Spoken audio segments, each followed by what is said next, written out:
All right, we're gonna do some record drop here. We are going to drop it right on 3, track number 3. Ooh. Now I know that track number 3 is about to happen because I hear track number 2 ending. Back when I used to actually listen to my own music a lot, that sound was very comforting to me. So, 3 a.m., Matchbox 20, 3 a.m. Why 3 a.m., Rob? Well, let me tell you. 3 a.m. was the first song that I ever wrote that I liked. Or more importantly, it's the first song that I ever wrote that I thought other people should hear.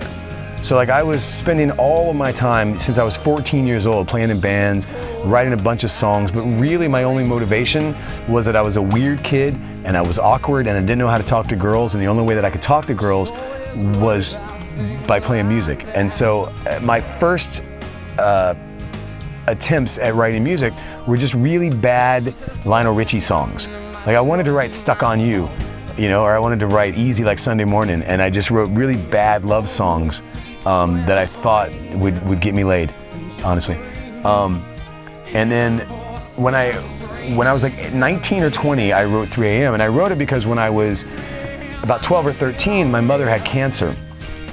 And it was a weird experience if you're a kid and you go to school and you do normal kid things, and then you go home and you have this secret life that people don't know about.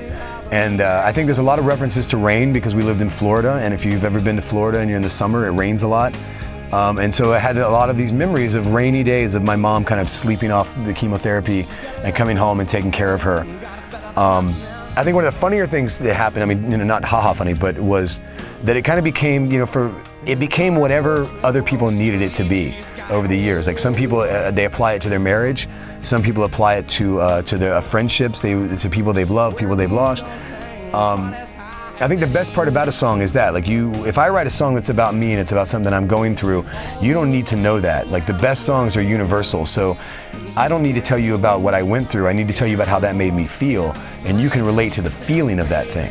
And that's what I think makes a great song, when it's about you and it's very personal and you can tell every word what it's about, but at the same time, there's a universality to it. It's off of Matchbox 20's debut record, Matchbox 20, Yourself or Someone Like You. I am a fan. Our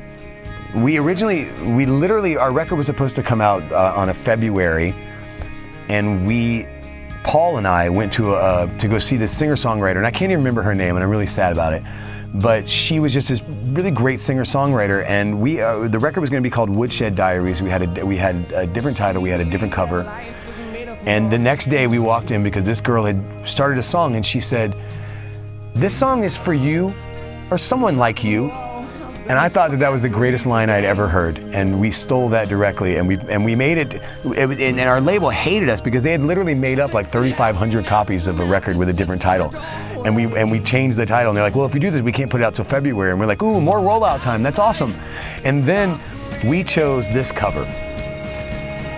Now, I'm not sure if you understand, but if you are a label and you're trying to push a band and they're going to put out the first record, which, by the way, I want you to know, the first week this record came out, it sold a whopping 610 copies. That's how big we were. But when you got a band that's kind of pushing those numbers, you want to make sure that they make really good decisions. And when we walked in and said this was our album cover, this was not the decision that they thought that they wanted to hear. But it turns out, I think it's so horrible that it became iconic in its own way. And whatever, 15 million people have it in their home somewhere. So that's the story about that.